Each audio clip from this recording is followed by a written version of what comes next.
The season for a fresh cut is finally here with the sponsor of today's show. It's our friends at Manscaped. The leaders in below-the-waist grooming have just launched their 5th generation lawnmower to help you avoid another silent night in the bedroom this year.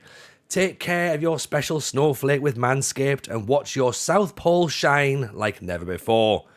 Get the best stocking stuffer of all by going to manscaped.com and using the code FMSHOW for 20% off plus free shipping.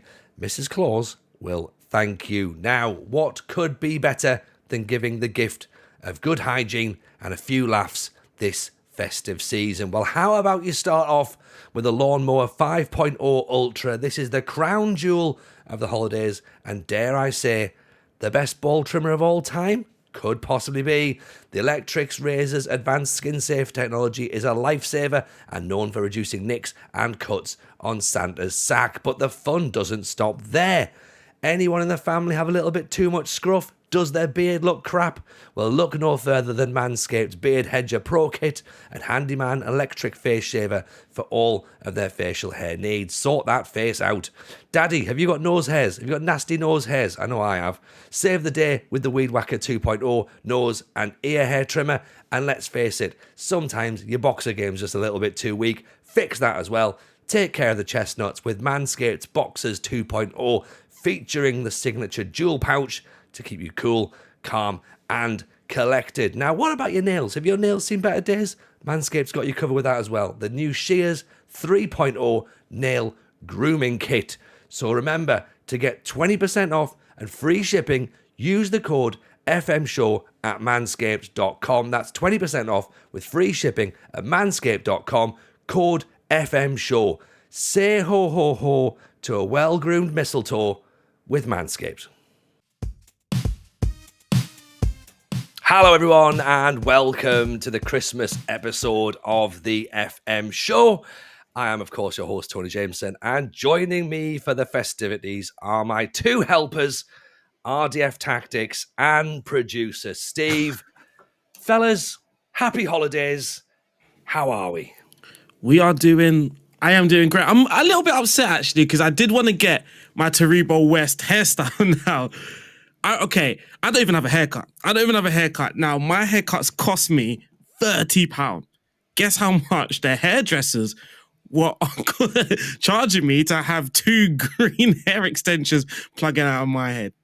Oh, you're not getting much change out of 75 quid, I reckon. Literally 70 quid. Wow. 70 quid. On the money. Yeah. How do you know that, Tony? Yeah, priced up the same thing. 70 quid. Nah, as much as I love the content and stuff, I just thought that's taking liberties. And there's not even like a party place that you can go to get the Taribo West style. Otherwise, I would have just got that, obviously. Because I genuinely, I wouldn't have minded. I've had crazy hairstyles in my lifetime. So I would have legit walked around with 2 green things just plugging out of my head, but not for 70 quid. Yeah. You can't even cover like some walnut whips in green icing, can you? Yeah. It's not the same, is it? It's not the same. So yeah, that's how I was a bit upset by that. Because I was just proper geared up for it as well. And I remember was in the shop with the missus as well, was looking at the different shades of green and that sort of stuff. And was talking about, we heard £70. We was like, nah, we're good, man.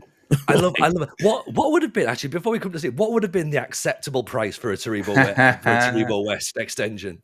You know what? I would have taken 40. 45, yeah, I would have taken if they would have done my beard as well. If they would have shaved the beard as well. Green no, I would have left it. Get a fresh trim on that, bit of fade at the back, couple of Taribos in there. I would have done something weird. Maybe just cut the beard and just have a mustache or something. Just something very unlike RDF and just have that for a month or so. But yeah, there's no Taribo West today. I'm a bit upset. Sorry about that, guys. I mean, what happens to, like, how long do extensions last for? I think they can last for I'm guessing that's why I think they can last for a pretty long time. I just remember Adebayo with hair extensions. And people thought it was his hair and he had that for a very long time, I should say as well, but for our audio listeners, Arron has got the Taribo West extensions in. And, if you don't believe us, come and have a look on YouTube. The magic of audio. Producer Steve, no Taribo West haircut for yourself. No Alexi Lalas beard. How are we, sir? I'm good. The only thing that is happening, again, as Tony says, YouTube viewers will see this. Audio listeners will have to just imagine it in their mind's eye, which would be a weird thing to do, but do it if you want to anyway. I've kind of got a bit of salt in the sort of salt and pepper of the beard happening. Yes.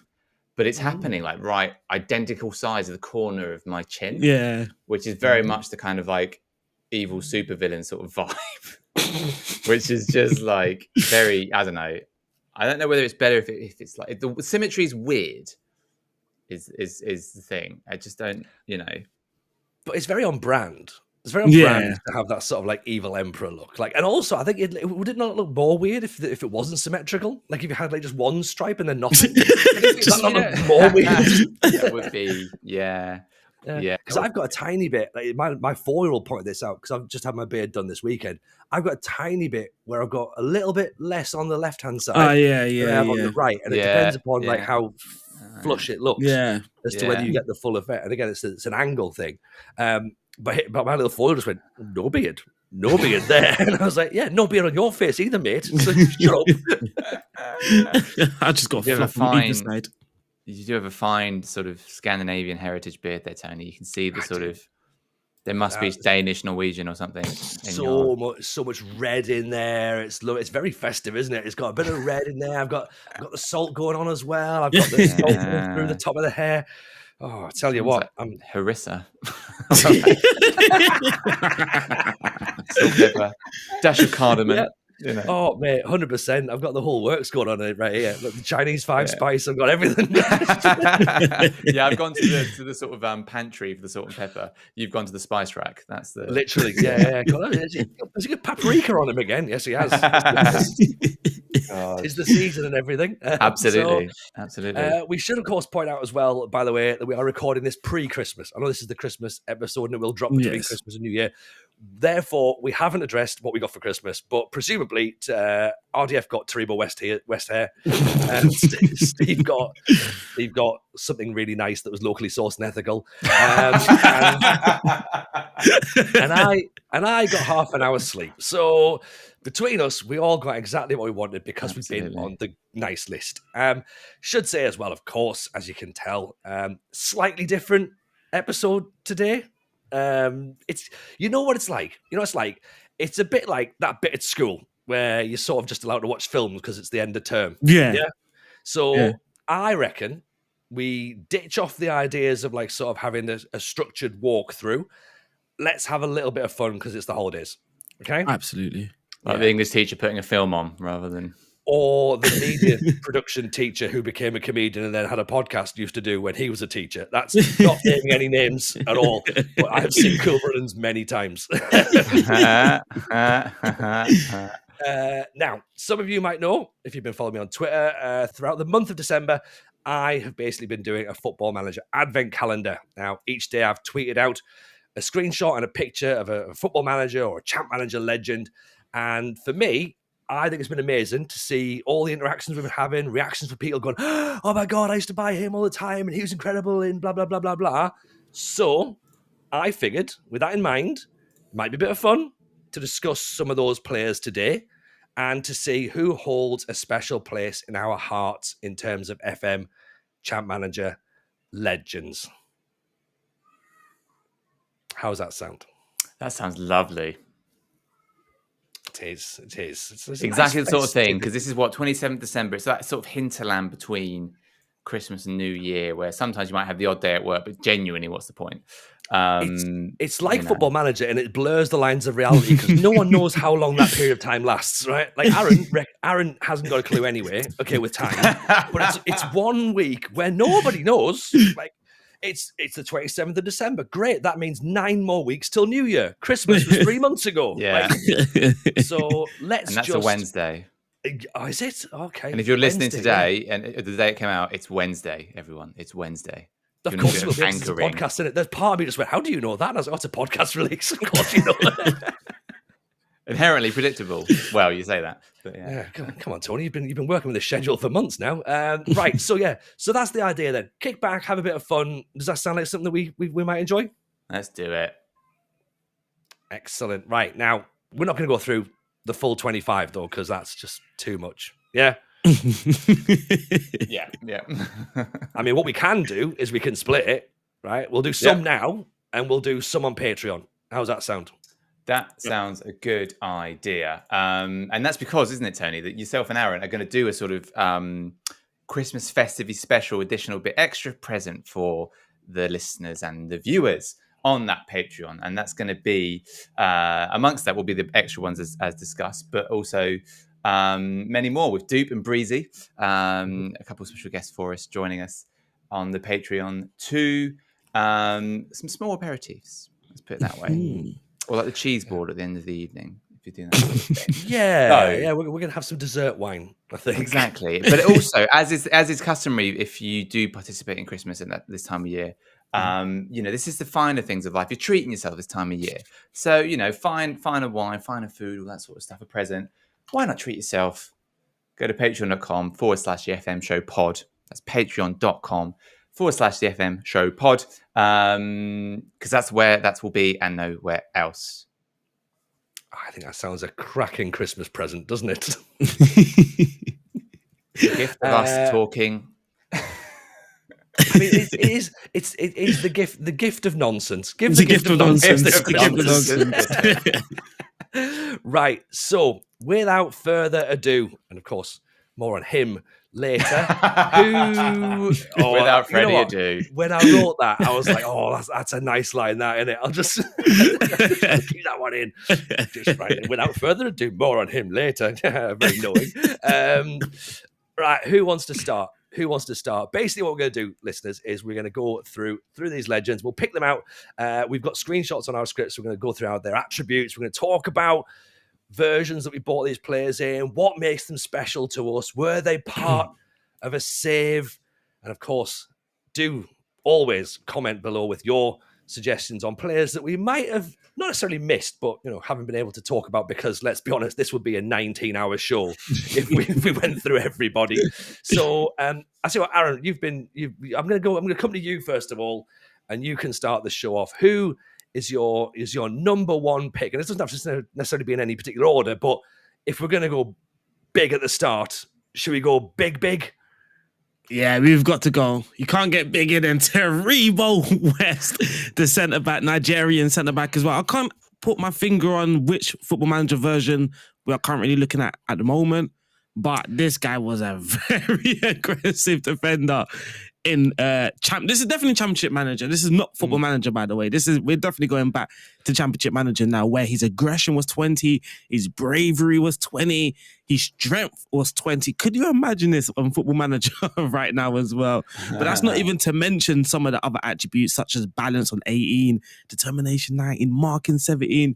So not only was he physically a beast, when I'm talking about the muscles, he was actually pretty quick as well. So I'm not actually sure how anybody got away from him in Champman back in these days. And the thing was as well with Taribo is, you say they're centre-back, left-back as well. Yeah, left-back as well, yeah. And the best bit about all this, Steve, how much is this Taribo West going to cost you? 20 million, 30 million, 40 million, 50 million? What do you reckon? I mean, just throwing it out there as part of the conversation, is he the best free transfer? 100%. Yes. Of all transfers. Yeah. You got this lad for nothing. Yeah, that was insane, man. These are the memories that we had. These are the times that we had, though, when you just open up a game and it's just like, yeah, we're just going to get Taribo West on a free. And not only me, I'm going to do it in my game. You're going to do it. Literally everyone done the exact same thing, was open up their game and got Taribo West in on the free. But it was weird back then because I didn't have this outlook of, we're all signing the same players. It was like, it's just the normal thing. It was the norm back then. Obviously now it's a bit different. The database is huge. So you don't really have the excuse as, I'm just going to get him because I always get him sort of thing. There's always now you can find a different player with a similar standard. But back then, Taribo West, I mean, you'll be a nutcase just to not sign him. Talk about nutcases, though, we are going to talk about someone a little later who I actually didn't sign. And everyone keeps talking about this guy. Football Manager, I'm like, I just see this guy on screenshots. I've actually never had him. Oh, there's a few, particularly when we get to some of the newer ones. Like before we started, Steve was like, "Do we have a cutoff date for like the legends. Like, when's too recent? Yeah. I was like, most of mine are from Champman 98. So like, make of that what you will. Like, I think the interesting thing with Taribo was you're saying there about like everyone buying the same players, and it wasn't so much a thing back in the day. I guess because of the fact that, you know, the forums weren't as like, there's not as much as there is now. Like, obviously the forums were kind of in their infancy, and I think that very much felt like we were discovering these players. Like, we were young enough to be like, oh, this guy's new. I've just seen this fella. Like, have you heard of this fella? He's heard of this player. And like, he brought him in, and like looking at where he was playing at the time. So he'd been at Auxerre, he'd been at both Milans. He'd gone from Inter then to AC only played 4 times for AC Milan before being loaned to Derby County. Then went to Kaiserslautern and Partizan Belgrade. He had a very brief spell at Plymouth Argyle for 4 games, which I forget about. And Plymouth Argyle friends of mine just go, he was awful when at Plymouth Argyle. Should also mention as well, he's obviously left football these days, left football completely behind, and is now working as a pastor. So there we go. Cracking work from Taribo West. A strong start. That, Arron. Straight into the greatest free transfer of all time. Steve. Then. Who do we have next? So I'm going to pick out one of my ones.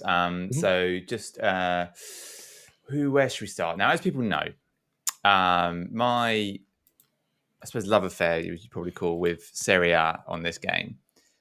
It's very much not a recent phenomenon. It's not the recent iterations. It's very much a kind of the first games that I did on Champ Manager. I want to say 01-02 was Roma. I remember watching Football Italia on Channel 4, that era. We discussed this all before. So then the reigning champions were Roma in Italy. And if you only got into Italian football in that era, when Lazio won it, then Roma won it, you would think they were sort of historically bigger clubs. But that era was such an anomaly in terms of those two. Anyway, enough of a history lesson. When I arrived at Roma, obviously Totti, Cassano, incredible players there. But the bedrock of continuing that Roman dominance of Serie A, which I did on that Champ Manager game, was a defense of Walter Samuel, who I believe is now an assistant at the Argentinian national side in real life. Oh, Walter Samuel. Oh, yes. Another one with loads of 20s. So actually, that's not even the legends in the name, but there we go. So let's teasing us there. And his partner, because also it's kind of quite, because even IRL, Walter Samuel, won the Champions League with that Inter side, like long after leaving Roma, sort of thing. So it was already just a good player, sort of thing. But his partner, when I started the game, was Saliou Lassisi. So an Ivory Coast international. But in the information we've got here, undecided yet whether he plays for France, plays for Ivory Coast. That was a possibility then. So he was acceleration 18, aggression 20, bravery 18, real sort of jumping 18 as well, and absolute strength 20, stamina 18. Bearing in mind the type of football you're playing back then, this is not a centre back who needs to pass the ball at all. It's no somewhere really.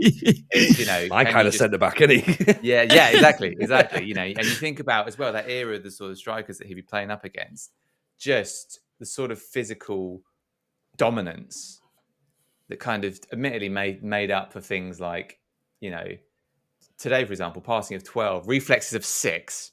Yeah. So like he was powerful. And actually, anticipation is pretty good. 14, you'd sort of take it. But really, he's a sort of, meat and bread. That's not an analogy, is it? What am I trying to say? No, it's not. That's not. meat and bread. Meat and potatoes. Oh, is it meat and potatoes? He's one of those meat and bread centre backs. Meat and bread centre back. He's a real we hearty pastry defender. we called him the sandwich back in the day. Yeah, exactly. That was a marking style that they had. Just Anyway, if you were playing 3 at the back, if you had 3 centre backs, then you'd have 2 pieces of bread with a filling, and then that would make sense. But the sweep would be the filling, but also the marked striker would be the filling between, in this case, Samuel. But yeah, so that was so he was a bedrock of that defensive unit, which also had Vincent Candela. Oh, yeah. World Cup winning left back, French. Oh, okay, yeah. In that Roma side. Excuse me. Can't remember who the right back was. Oh, Panucci. Panucci. I was about to Panucci, yeah. Again, could be on this list quite easily. Yeah. Was he one of those, that era of fullbacks like Zambrotta, maybe a bit later, Pesotto as well, who could just play both sides before that was a thing? You know what I mean? Yeah. I'm not sure if Thuram is. He wasn't really. Thuram was very much centre back, right back, wasn't he? But yeah, it was mostly that multiple. These defenders could do multiple jobs. And, but also had the basics. So like the fullback can always get forward and get back. So like they were adapt at both attacking and defensive. Nowadays it's pretty much like you're specializing in one area. Like I don't want to throw his name out like Trent. It's more of that he's so good at one stage, but he's not that. But then when you talk about these fullbacks back then, they were like, the fullback area, Ashley Cole's, it's just, they can get forward, but they're also equally as good at defending as well. I think as well, that's specifically that era of Italian defenders, because they would switch from the Catenaccio to a 4-4-2. Yeah. They just had that spatial awareness. And tactically, even now, arguably, Italy is different rather than necessarily ahead of its time. But back then, it was certainly that's true. Right at the top. And that spatial awareness and, like I say, switching from a back three to a back four, switching flanks. Yeah. Switching flanks. That's the craziest one. Though. Actually, in a weird way, I think IRL, the sort of kind of, I don't know, sort of Ben White, a lot of Man City centre back, full back. Yeah. But it's kind of doing a circle around again, isn't it? Yeah, circling around again. Yeah. Now versatility is again it's strong. Yeah, Takahiro Tomiyasu played it for London. Tomiyasu. I've just done a Google to try and find Christian Panucci's attributes from Football Manager, because he's one of those ones where like you say his name and like, oh god, yeah, of course, like why have we forgotten this guy? And I've got one from Champman 97-98, okay, and he currently has heading of 20, adaptability of 18, stamina of 19, tackling of 18, determination of 17, positioning of 18, strength of 17, tackling of 18, and stamina of 19, and shooting of 15. That's for a right back. That is mental. That is absolutely mental. Does it talk about the left foot, right foot, like strength in those graphics? I can't really remember. This was the version when I think he was just claiming to be a right back. I think it was when he moved to Monaco, maybe, or like maybe when he went to Italy. I think people then saw actually no, he's both footed. But yeah, this is, as I say, this is from back in the Champman 97-98 days, so when he would have been breaking through. But I mean, what a player Christian Panucci was. And one of those ones that I think you could get him for about £4 million as well. He was always a bargain. Always a bargain. So I think as well, because as you say, like that Roma back four, Panucci, Candela, Walter Samuel, kind of, they were really the superstars. So someone like the Sisi, who came in relatively cheap and stayed there for me on the game that I played for years, just kind of maybe in a worse team would have been a bit more exposed, but because the people around him were so excellent and he was just physically, his physical attributes were his best attributes. The game being what it was back then as well, it was just incredible. So yes, Salou Sisi and kind of the whole Roma back four of that era is kind of. I was going to say, my recommendation is Roma. There you go, moving quickly on. No, because I think especially with actually no, maybe not especially, but certainly with defenders, the unit that they're in does matter so much. Yeah, well, would they have had players like Decor at the same time as well? Olivier Decor, yes. So like doing all the Olivier at the same Decor. Oh, Nakata would have been there as well, I'm guessing, was he? Oh, Hidetoshi Nakata. Yeah. I think he was a bit late. Or was he a bit later? So therefore, we didn't have he him. a Perugia at the time, maybe? Yeah. Right, okay, yeah. And then like those. Tomasi? Oh, yeah. Italian international midfielder as well. So really, that sort of good protection there. And then obviously Totti, Cassano in his Roma days, when he was still the youngster that came from Barry, starting to become promising. And before how should I put this on a festive, family-friendly way? Before the trappings of being a professional footballer distracted him from reaching his full potential, let's put it that way. So, Cassano is actually another one you could talk about. He could have been an episode on his own, to be honest. Again, like so good. Yeah. Just stay away of Serie A because I don't think we're ever going to get out of Serie A. You know what? I've still got, like, we're not mentioning Christian Kivu, Di Natale. Like, these guys were insane on Football Manager. Yeah. Marco Di Vaio was incredible as well. my Like, days. you know what this is? You know what this is right now? You know that meme of like dudes can just talk about old footballers for ages. This is the show right now. I'm delighted. I am delighted. And I'm sure everyone is as well. I'm gonna stay in Italy Oh. and with a foot in France. Okay, and Aaron's already mentioned about Mad Heads, and I wonder whether this is the Mad Head he was referring to. I present to you, everyone, the scorer of the greatest overhead kick of all time, Philippe Mexes. Yeah, nah, this guy was a musket. This guy was because I loved him from, I think it was Pro Evolution, because obviously his hairstyle, he had the slip back long hair and stuff, But when he scored that overhead kick, that was absolute mental business. I just remember this guy is a centre back. But I think that was the thing that was like, wow, footballers can do everything. That's when, for me, because I'm a bit young, so I was like, footballers might be able to do everything, sort of thing. That was a crazy goal. But Philip Mexes was ridiculous for many years on Football Manager as well. Yeah, I've got a screenshot here from 0102, Champman 0102, okay, when he's at Auxerre. Okay, so this is when he's just essentially starting out. He's 21 at this point, before he moves to Roma and Milan. He has influence of 20 at 21. Okay. Next. Determination of 18. So not only is he influential, he's also determined to be the greatest centre-back of all time. Agility of 18. Acceleration of 18. Wow. No one's getting anywhere near him. Technique of 19. Stamina, of course, of 17, along with jumping and pace. Decision-making is 16, as is teamwork, and his strength, 15. Oh, yeah, and jumping, of course, is 17. So I think he turned out fine in game, didn't he? Yeah. He was a joke. He was a joke. Sorry, Tony, just saying his technique of 19 as well. Yeah. For a centre-back. It's crazy, absolutely crazy. Like, looking at him in real life, 133 games for Auxerre, 183 for Roma, and only 86 for Milan. But, like, one of those players, I think, that you sort of, like, you look at now and you think, I bet he played for some really random teams at some point. But no, just stuck himself at the top level and stayed. Yeah. Like, what a man. Yeah, I found it. Because in my head, when we was talking about him, I was like, I'm pretty sure there was a year, though, where he had a very bad injury and he was out for a very long time. Yes. So he did damage his cruciate ligament in 2010-11, which had him out for 193 days.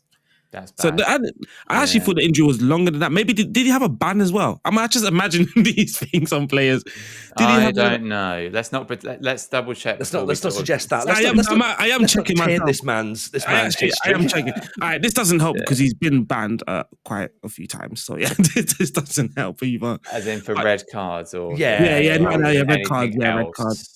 Absolutely has get stuck in as a player trait, doesn't he? There was definitely a year where like you couldn't sign him. Like he was great, but you just couldn't sign him at the beginning. I was just trying to remember what the reason was. So it was definitely the injury. That would have been the injury rather than a ban.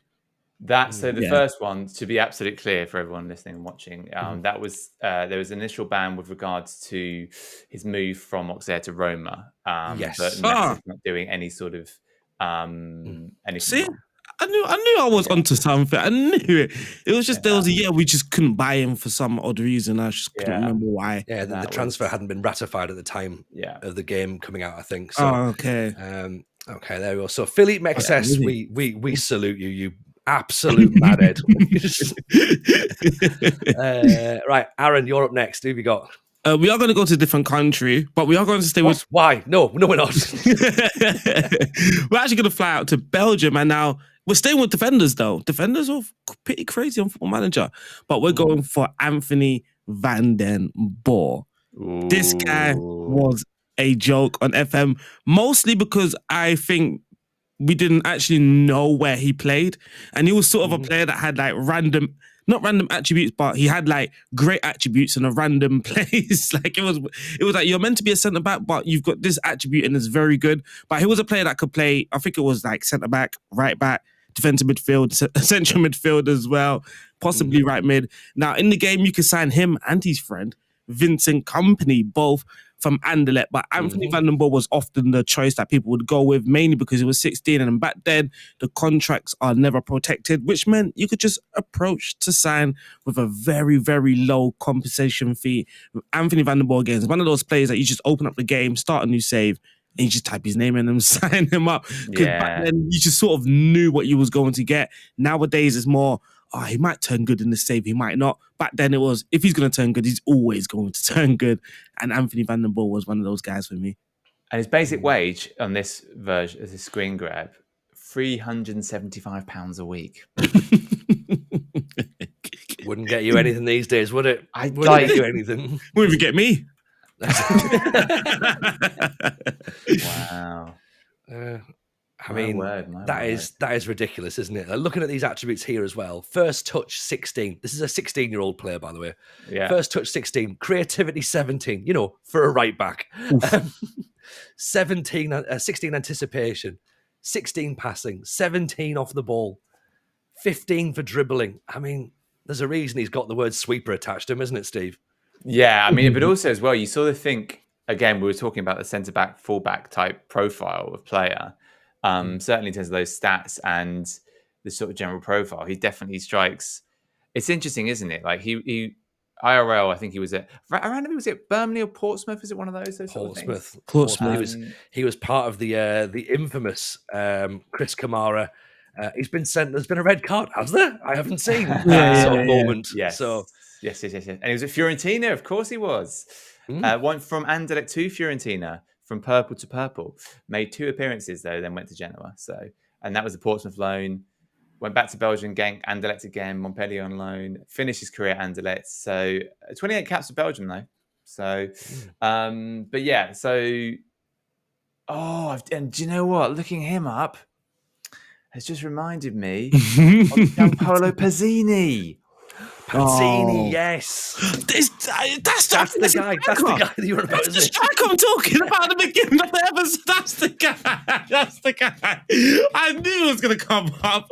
I knew it. Before, at the start, like, there's an Italian striker that I know he was like sort of the cult hero, but he was like that guy you signed him and he's just going to grab you goals, a bag of goals. His finishing was insane. And there's Alberto Poloski from Milan. I was like, it's not him though. It's not him. Yeah. But I knew him, but I was like, it's not him though. It was Pazzini. Oh my God. Wow. He got goals, didn't he? Just didn't stop. Wow. The bit I like about Van den Boer as well, I know we've mentioned the Chris Kamara moment on TV. There's also the famous line from I think it's Guy Mowbray or Clive Tilsey? I think it's Clive Tilsey actually said it.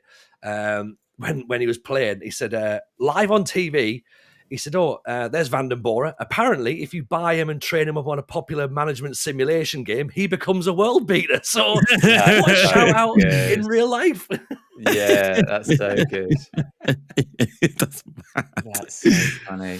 One thing we should say as well, though, with Chris Kamara is that, you know, some of these incidents where in the past that he's missed things and stuff like that, I think he has spoken about having an underactive thyroid. Yes. You know, so which has one of the symptoms is sort of brain fog and other sort of things. But for a full clarification on that condition, do go to say the NHS website rather than listen to what I have said, because it will be vaguely accurate at best. So I think actually, and things like speech apraxia as well, as he's publicly spoken about, which without knowing until sort of 2022. Yeah. So I think. I mean, very entertaining and stuff, but I think that context is worth adding.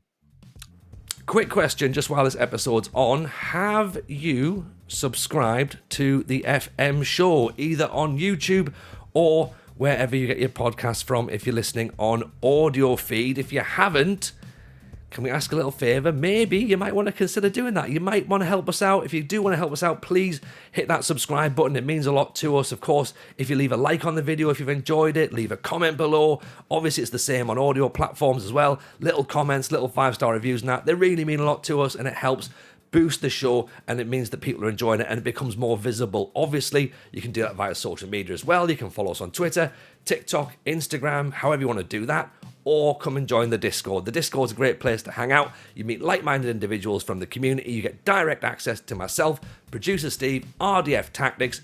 What more can you say? I mean, that seems totally fair. It costs nothing, and it really helps the show out. So hopefully, that's the sort of thing you might consider. If you do want to give us a little bit of love, come and support us. Come and subscribe to the show, because you know what? We enjoy it, and we like you.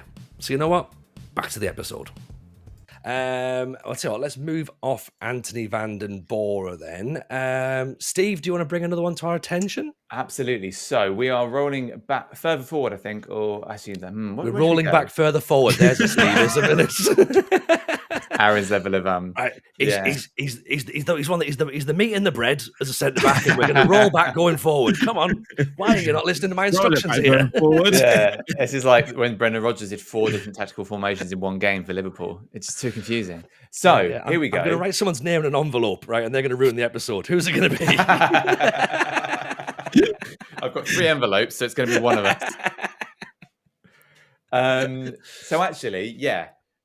I remember this player specifically in FM 08, and I bought him from, I want to say, Valencia when I was Barcelona. And it was kind of one of those, when you're a bigger, richer club, you're kind of cheating by buying the best player in your division that's not at your club. So I bought Pablo Aimar. And it was just, yes, that was it. He was at Valencia. And I bought him for, I think it was like 35 million, which back then was like, you know, stupid money levels. Obviously, we've gone even stupider in recent years. But yeah, Pablo Aimar was kind of just one of those cheat code players. Like, it wasn't particularly that sort of I remember actually playing at one point with that Barcelona team, a 4-2-4, but literally just wingers were basically where the forwards were. It's like 4, 2 midfielders, 1, 2, 3, 4 across. Like, Arjen Robben was one of them. Ricardo Quaresma was another one. Quaresma was another one. I signed him a couple of years ago when I started a Sunderland save, and he was 38. I was like, we're getting Quaresma in a free transfer. He was actually, Quaresma was amazing, actually, wasn't he, on Football Manager for a time? I liked him in real life. I get that, obviously, the output, and maybe, obviously, he's not on certain levels, but I just like the thing where players are having sort of fun. They're just showing their skills off with the ball. With some individuals, not everyone. I don't want. Sorry, Pascal Segan, but I don't want you to be juggling and trying outside the foot crosses and stuff like that. Yeah. Quaresma, though, for me, has that pass to do that sort of stuff. And it was just a joy, because especially now, like, you have to watch those sort of videos to watch that playing football, because you don't see that now. Everything is really structured and For context, Football Manager 2008, Ricardo Quaresma had creativity of 18, technique of 18, first touch of 17, dribbling of 18, flair of 19, off the ball of 17, acceleration and pace of 16. The only thing that lets him down, work rate of 9. Oh, that consistency 5. So that means you probably get to see those attributes once a season. Concentration and composure, 8 and 9. But I mean, again, you remember you put him in your team and it was just assists, goals.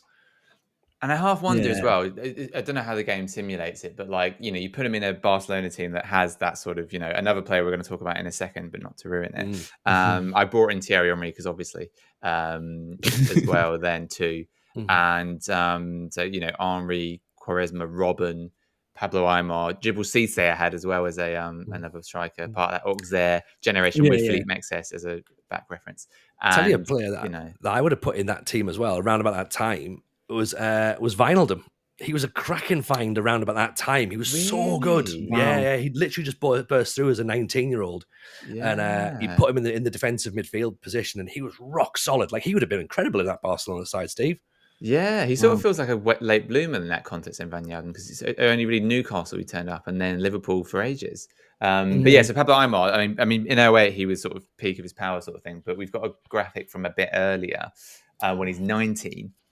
And, you know, we're talking acceleration 17, agility 16, balance 16, creativity 16, decisions and dribbling at 17, determination at 19, and he's also 19 years of age. Flair 20 again, which, you know, there was an element of like, the tactic was get the ball to him, he'll do something. Yeah. Which, you know, what else do you do Yeah. when you have that sort of player, Riquelme?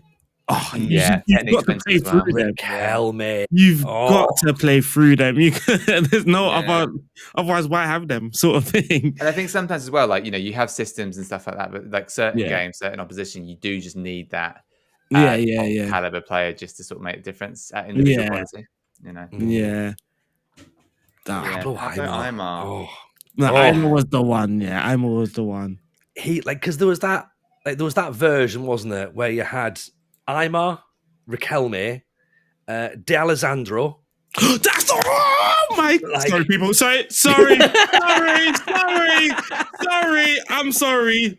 I'm sorry. D'Alessandro was the greatest football manager player ever. Another Portsmouth legend. Yeah, yes, this one's not even close. I'm sorry, this one's not even close. This one here is not even close. It's him for me. For me, anyway, personally, obviously. Everyone has their own.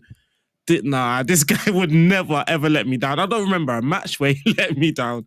This guy was insane. So what was he? Tell us more, Aaron. What was he position-wise? What was he? Attacking midfielder from River Plate, I'm sure.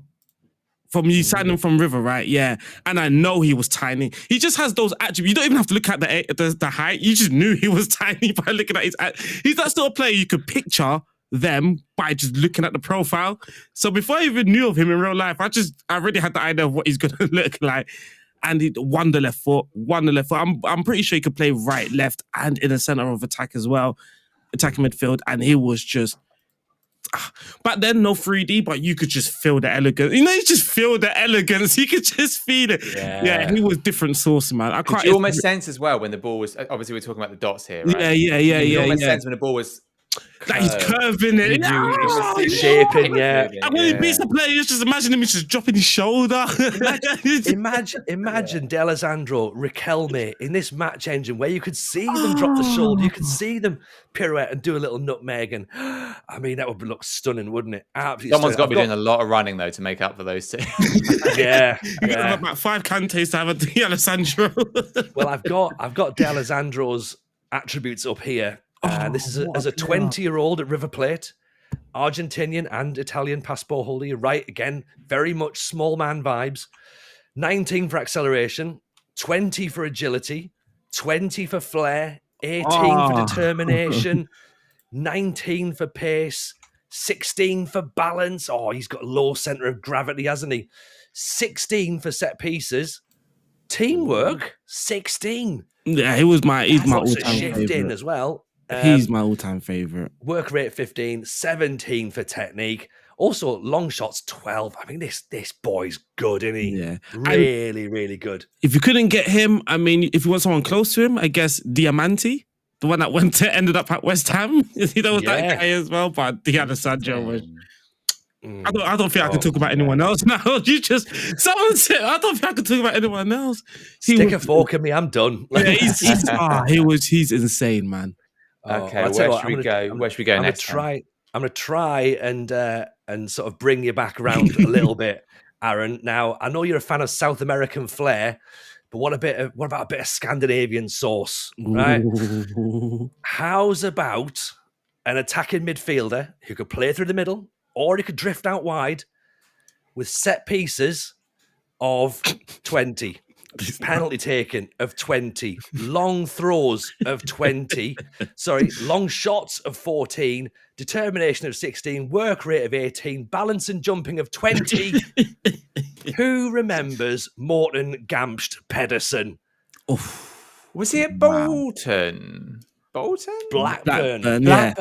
Yeah. With his Lancastrian lovely blonde Scandinavian hair. With him, admittedly, I saw him at Blackburn first before I knew him as a player in Football Manager. And it was only in the game when you look at his profile and you're like, oh, blimey, sort of thing. Yeah. I've missed out on this guy for a little while. Yeah. He was one of those that I think I missed playing the game, but then when you see him in real life, because obviously you see him at Blackburn, he rocks up at Blackburn, like, who's this unknown guy? And he just free kick this, and anything that he touched seemed gold. Like he would never score a boring goal. There's no such thing as a boring goal for him. So Blasties all the way, wasn't it? Yeah. It was like, who's this fella? Who's this guy? So you could get him from Tromsø in Norway, and he was only like a couple of million quid, if that.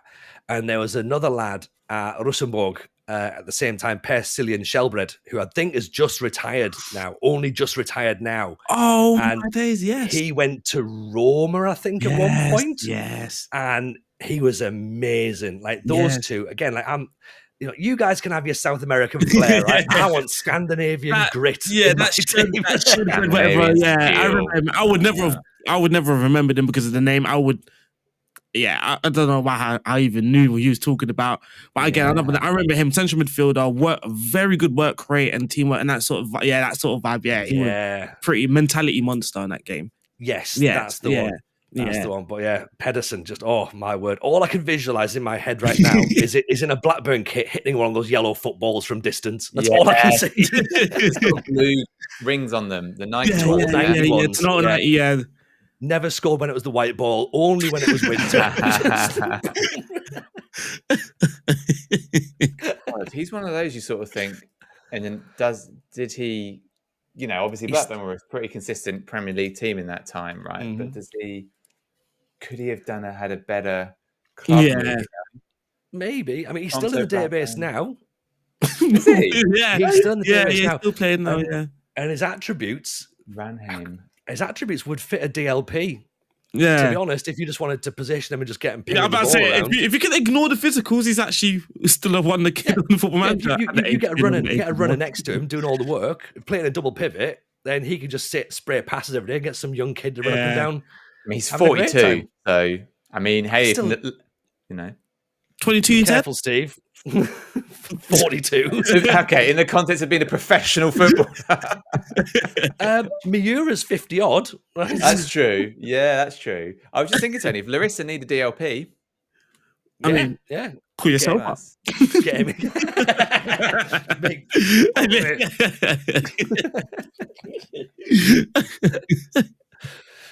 But wow.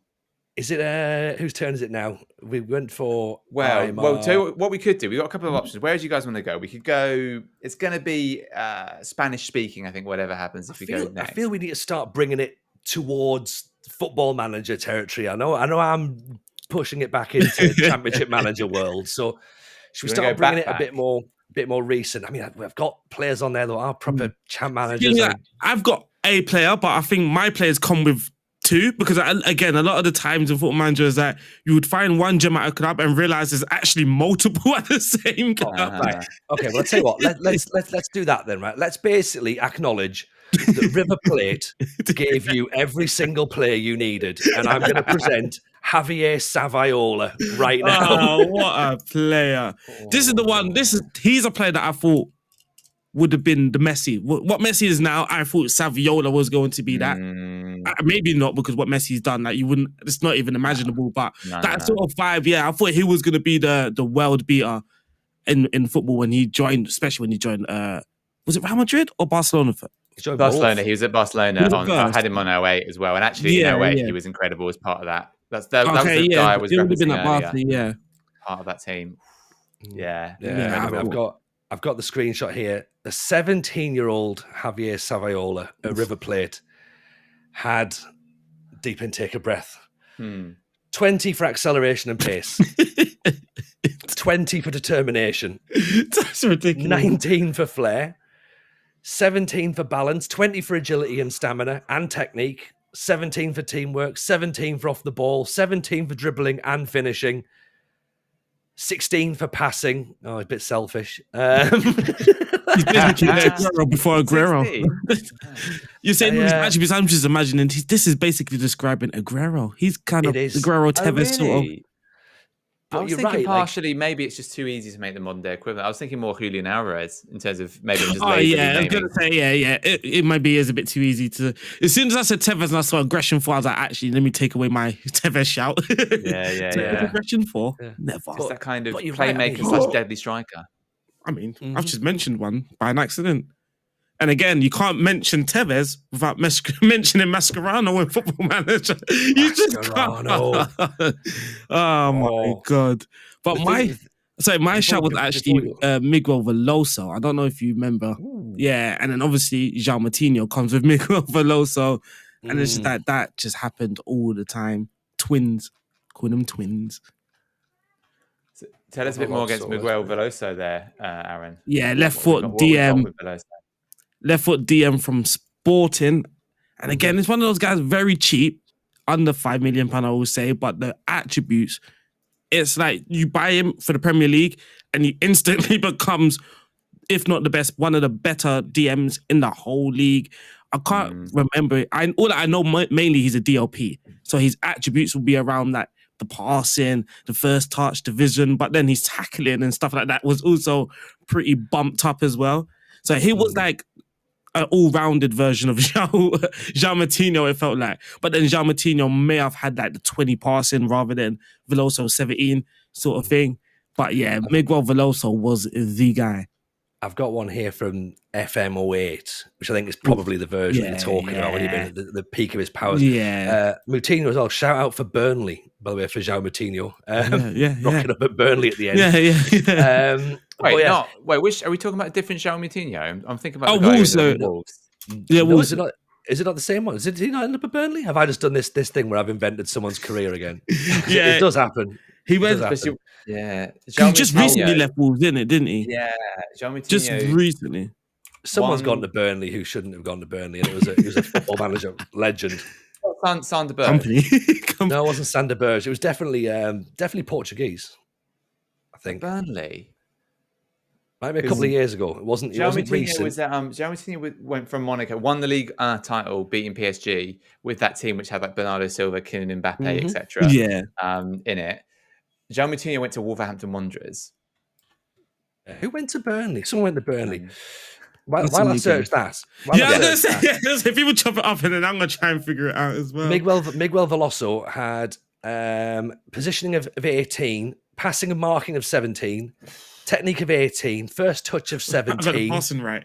Creativity of 17, and composure. Anticipation is 16, along with balance and strength. He's all right. He's fine. Yeah, he was mental. Not too bad at player. Burnley. Are you thinking Sean Dyche at Burnley, Tony? Or... Yeah, I am. Yeah,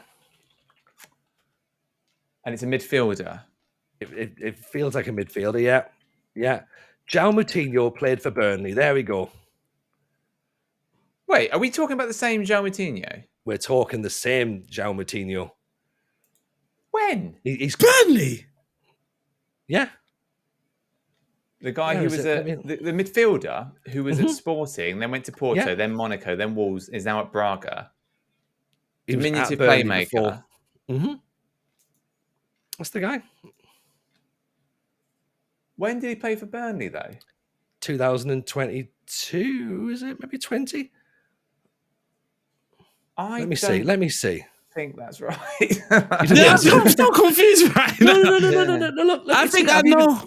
I've even got, and I've gone back as 2021. Burnley FC Twitter. Dwight McNeil and João Moutinho are both down receiving treatment. Was that not? Were they playing against Wolves? They were playing Wolves at the time. Hang on 2 seconds.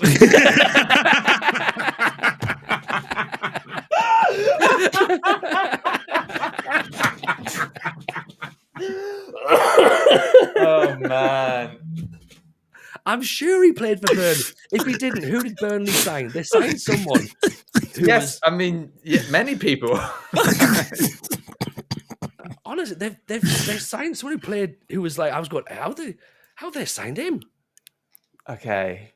Right. Well, why should you keep looking for that, Tony? You two talk amongst yourselves for a second. That one was hilarious. I'm going to run through a couple of FMOA. Not quite. I'm going to I've interpreted legend in a certain way here. So this way, I've interpreted long-standing players, part of the sort of dynasty of a club, right?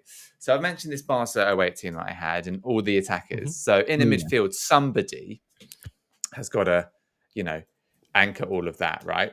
So in my case, it was Gerrard, not that one. Ah, yes. Spanish Gerrard. Oh, So wow. Gerard Lopez. I See- believe that's right. I'm just going to check though, because obviously we want to get this right, don't we? Yeah. Yes, Gerard Lopez, currently 44, currently the manager of the Catalunya national team. So he IRL was in Barcelona B, but then went to did a bit of time at Valencia, came back to Barcelona in 2000, and I kept him as a sort of, I think it didn't really have it necessarily quite as, what's the word, defined as the positions are today. They've become far more sophisticated, right? So Gerard, effectively for me, was a holding midfielder or a central midfielder on defend, basically. Him standing to someone else, basically let all the attacking players do their thing, and he was just good enough to recycle, intercept where needed, sort of thing. So he was there throughout my time of winning stuff on that save. And I remember it being very sad when he was just clearly not good enough anymore.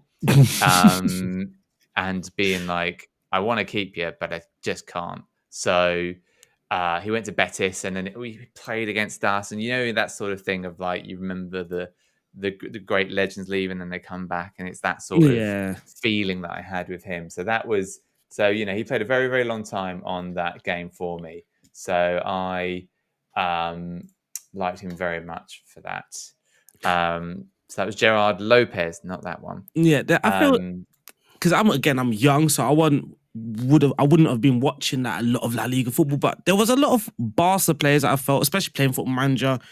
And I just felt that they were very good, but I have never heard of them. Like the Gerard, that I know exactly who you're talking about, but I just like in my head in real life, it just there's just no memory. There's just no knowledge of him whatsoever. But I just know in Football Manager, which is a very good player. And I felt at Barcelona, there was quite a few of them. For some reason, Real Madrid, I'm a bit clued up with Real Madrid players for some odd reason.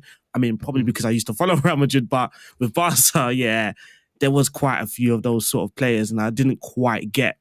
Even when I listen to ex-professionals now talking about so-and-so, it's like, I don't get this at all. It's like, I know him from FM, and he wasn't maybe not even that good on FM, so he couldn't have been that good in real life. Because I guess back then you'd come across like Spanish teams when Arsenal were playing in the Champions League, for example. Yeah. And it was like Deportivo players as well. Like when I came across when Arsenal, it was like, these players are really good, aren't they? Well, actually, I've worked out the error of my ways. It was Stephen Defoe. It was Stephen Defoe. And he's all worth a shout out as an incredible. Insane. Again, another mental monster again, just monster in the game. Mentally. Yes. From is it Anderlecht? Another Anderlecht one. From Anderlecht. Yeah. Some would say, Tony, the Belgian João Moutinho. A lot of people have said that, to be honest. Oh my days. Anyway, I sort of knew roughly that there was someone had signed for Burnley who was good at that was a random one. Yeah, that was Stephen Defoe was like, okay, yeah. It was random, wasn't it? Yeah, friends, this guy here, he's the business. That would have been me. That would have been my sort of thing. Well, there you go. That has been clarified. And Arron, you mentioned Deportivo La Coruña. Yes. Who, of course, currently now I believe are in the Spanish third tier, but former Champions League semi-finalists. I had a great team with a guy who I did sign for Roma back in 2001, Juan Carlos Valerón. Oh my days, talking about these playmakers. Where are they?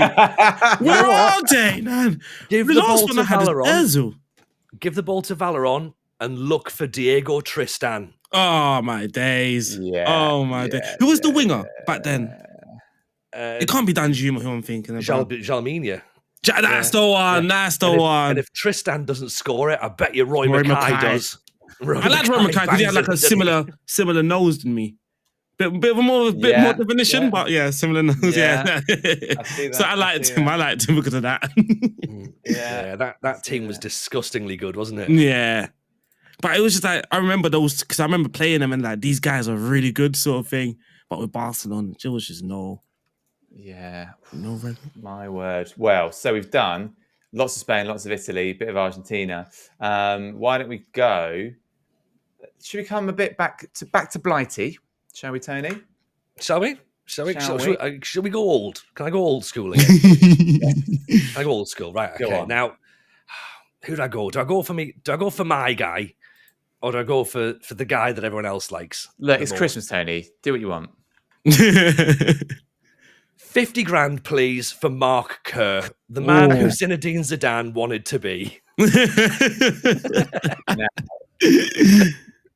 Some people listening / on this podcast might not have heard of him. So, well, if you haven't, right, then allow me to tell you a tale, okay? Way back in the Championship Manager days, you had to look for a central midfielder, and you wouldn't bother looking for Zidane or Xavi or anything. You'd go straight to Falkirk, which sounds like a weird place to go, first of all.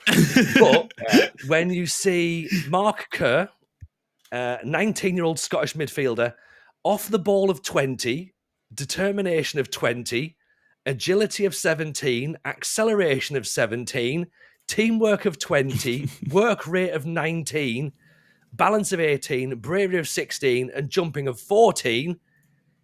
Is it worth going anywhere else? Oh, wow. So as long as he never did anything with the ball, he was fine. Oh, captain, my captain, give that man the ball and he will run for days. He will literally run for days. Everyone who had Mark Kerr knew that this guy would just do it forever at the top level. And you could sign him for pretty much everyone. So 50 grand was your entry level. Yeah. So he's very much though a kind of get it, win it back and give it to the better players guy though. Oh, 100%. And he went on to become a real life football manager in real life as well. So of course all the media outlets went straight to this is incredible. Yeah. Preferred for either as well, which back then wasn't as, it's becoming more frequent. It should have been frequent more recently. If professional footballers are spending their entire time playing football, the idea they can't train their weaker foot to get it to a base level is crazy to me. I'll tell you right now as well, Mark Kerr could beat the first man from a corner. That's how good he was. Wow. Right, two more. I reckon we stay in Blighty and then we go for the big one. And I reckon we both go for attacking options. So who wants to take which one out of these? Oh, okay. If we're going to do two more, there are obvious ones. I've got one more I want to end on, which is a bit more curvebally. Yeah, okay. It isn't necessarily a player, but that's fine. That's fine. Arron, do you want to go with which of these striking options do you want to go with? Oh, see now, I'm looking at two, and so this is a bit earlier when I was like, okay, I might sound or look a bit crazy because I didn't actually have any experience. Everything was reading from other people's experience.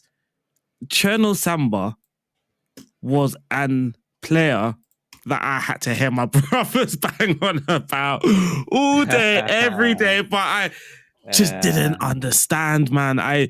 Maybe you lot guys can tell me more about Cherno Samba. All I know, the only things I know about Cherno Samba is what every other person talks about. And it was one of those that I think I don't know what I was doing. Maybe my scouting knowledge just didn't go to Millwall. just didn't reach Millwall. I just don't know what happened. Well, there's an irony that Cherno Samba in real life is now a scout. No so way. There is an irony there. No way. Seriously. And honestly, mate, the legend of Cherno Samba, 16 for jumping reach at 15 years old, by the way, when he first starts in the game. I would say, though, it's a bit similar to Mark Kerr. It's not necessarily what their attributes were like when you started the game. It was more so... You're not looking it's more, and it was more so what they were going to become within 3 years or so. They just become monsters in the game. Cherno at 15 had jumping of 16, pace and acceleration of 16, determination of 17, finishing of only 10, but he's 15 years old, flair of 18, teamwork of 17, bravery of 14. I mean, he just became a legend. We're building Mount Rushmore here. You've got to be drawing him up for the architects to be right, can you chisel me a Cherno? Here, come on. Yeah, because there's some guys that were legends because they did well in the game, and Freddie Adu was one because he literally turned it into Messi. He literally, real life Messi, he was the Messi in Football Manager sort of thing where it was just insane. 10s every week sort of thing. And it was a must. It was a must get for many people, but I don't know. I think there was maybe 2 versions he was in. I'm not quite sure. There was one year that everyone got from contract, whatever. And there was one year where I feel like I struggled to get him. And it got to a point, it was like, I've got my players. I've got like D'Alessandro, whatever it is. I don't need them at this point. Yeah. But I do remember. D'Alessandro, that's amazing. There's a t-shirt for the merch section. I've already got D'Alessandro. But yeah, he was one player that Freddie Adu, I never had him. Just never had them. Freddie Adu, man, there's the top of the Christmas tree right there. He's the one, yeah. I was gonna say he's probably the one that many of the viewers would wait to listen out for. Are they gonna mention Freddie? Are they gonna mention Freddie?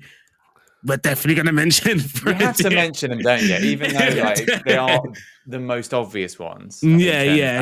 Freddie Adu in terms of like this specific thing. Yeah. But yeah, obviously. And again, for those who maybe haven't heard of Freddie Adu or the experience of Freddie Adu in Football Manager, even me, a player that actually didn't sign him, know about Freddie Adu and how crazy this guy gets into the game. Me personally, though, I do have a few shout outs that I'm not going to go into too much in depth about them. One, I had Valery Bozhinov. He was just that's exactly the noises I want to say. Sorry, missus. Sorry. What's he looking at on the internet? Just Valery Bozhinov. Merry Christmas, everyone. I hope you're enjoying the festive season. There was Johan Gorkov as well, and I know a few managers. Yes. Now there's one guy, Freddie Guarin. Guarin. Yeah. Freddie Guarin. Oh, yeah. And then my last shout out is Luka Modric. Now, we all know how great Luka Modric is in real life, but guess what?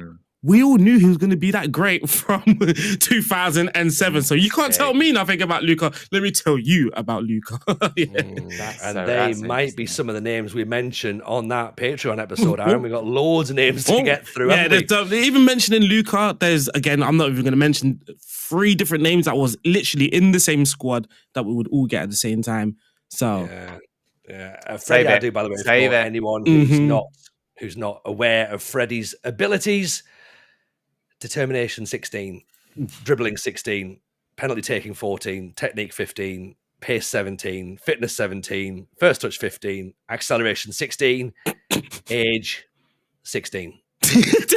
It's just insane. And is this also as well? Became quite good. Was there a development too, as the game itself development? Do we think that they kind of went, okay, we can't just have 20s across the board because we've got nowhere to go? But it didn't take long till he had 20s across the board. That's what I was going to say. Like Freddie Adu and Cherno Sambo was another one. I'm thinking like it didn't take them that long to get to that stage, and they were literally world beaters, which I guess you sort of have to have in the game. You sort of have to have that world beater. There's always that sort of world beater in real life. And yeah, Freddie Adu. I think Football Manager obviously predicted Freddie Adu. And to be fair to the game, Freddie Adu was a great talent in real life. Obviously, off the field, me personally, I think just off the field issues or whatever. I wouldn't say issues, but just off the field situations. Tell you what, Aaron, there's a great podcast series with Freddie Adu. I'm just going to find it as well. Because that's why I'm talking like this, because I listened to that. Is it called? For me, it was so long away, and it was like that was when it was one of those sort of podcast episodes where I sort of in my head I realized is that okay, like everything in football is not just about what happens on the field. Like some people really go through things off the field and it affects them on the field. And so then it got to a point where like, when I listened to that, it got to a point where like anyone that played bad in football in real life, I'm like, I wonder what he's going through at home sort of thing. Just finding an immediate excuse for them sort of thing. As you say, I'm trying to find it now. So we'll just find it because it's really worth mentioning because it was done by, presented by Grant Wall, who very sadly passed away during the Qatar Men's World Cup. Just over a year ago. Of course, I want to say American Prodigy, but I'm just going to confirm that. But if you look it up, wherever you get your podcast, it really is it is that, So it will be everything. The Legend of Freddie Adu, American Prodigy. That's it. There we go. So do you want to repeat that for us, sorry? Because you got there quicker than me. So it's actually the first series as well of the American Prodigy. That's what the episode is called, American Prodigy, The Legend of Freddie I Do, and it's told by Grant Wall. Yes, Rest in marvelous. peace. And we'll pop a link in the description for that. I think Yes. it's definitely worth Yes. a listen. So, Steve, then we'll quickly wrap up with your honourable mention, because, as I say, we could literally spend all day doing this. So- Yes. So we've spoken about players this whole episode. Yep. We haven't mentioned. Guess what I'm going to say? Italian players. We have mentioned Italian players. Damn it! We Not haven't enough. mentioned my Damn it. Fiorentina team. I was going to say playmakers as well. Staff, No, Steve. no. Is it staff? It's staff. Yes. Specifically, Georgios Pomaski, assistant manager extraordinaire. Oops. Sorry. Yeah, No, because you said staff. I was like, why did no one tell me that? Because now in my head, I've got one staff member. Yeah, I'll let you finish here, because this one, if you didn't get him on Football Manager, I don't know what you was doing on Football Manager. And this was a proper, like, as you say, forums were kind of way smaller compared to what they are now, etc. This was a proper in the playground talking about chat manager at school. Yeah. And, shout out to Mel's school friend Jacob, mentioned Georgios Pomaski to me. Searched him up. Stats of 18 across everything apart from one thing. And it was just like, brought him in, assistant manager, made everything better. There you go. Oof. My staff mention has to be Phil Cannon. Phil Cannon. I'm gonna have to get his things up again. He's one of those guys again across the board. He just can do absolutely everything, and he was just great. So it was like a head of youth, but he was one of those guys that would just accept anything as well. So he'll be like a head of youth, but you'll be assistant manager, coach, or whatever it is.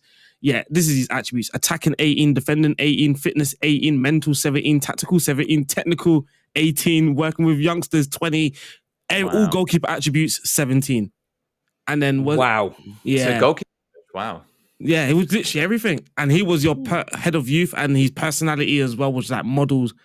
I'm trying to find it on this screenshot. I can't see it. Well, I'll tell you what, Aaron, what I think is save it for citizen.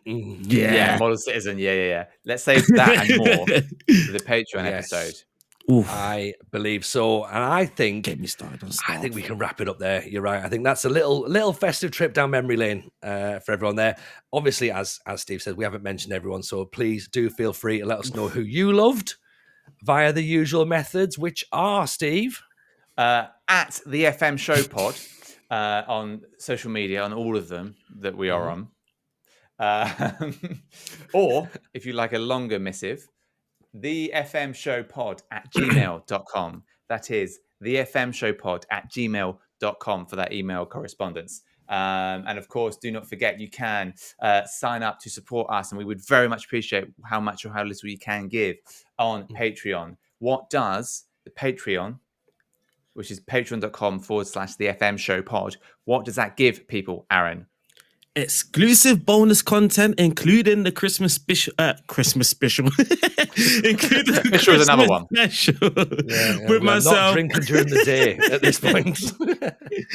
Are we sure? It is the holidays. But the Christmas episode will have myself, Tony, Dupe, and Breezy content creators in the Football Manager community.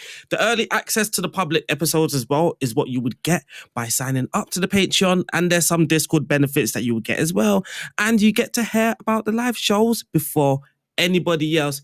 And guess what? That only costs you £3 a month. So, of course, if you can afford to, make sure you simply head over to www.patreon.com/the FM Show Pod to become a member of our squad. And thank you, of course, to everyone who's watched, liked, subscribed, shared, literally any of the content since we've returned. We obviously really, really do appreciate it, because obviously without that, we don't grow as a podcast. So like I say, if you are doing that, then genuinely thank you so much from the bottom of all of our hearts. We do have to say as well, hope you've had a wonderful Christmas. If, of course, you celebrate it, have a fantastic New Year when it comes round. And we will, of course, see you in 2024. Speaking of 24s, that was episode 24 of the FM show, hosted by myself, Tony Jameson. My co-host was Aaron Falloon, aka RDF Tactics. Our producer is producer Steve Hankey. Take care of yourselves, everyone. Stay safe, and we will see you all very soon. Want to learn even more about Football Manager? Subscribe to the Patreon. Just visit patreon.com/thefmshowpod. Don't forget to rate and review, and follow along on the socials at the FM Show Pod.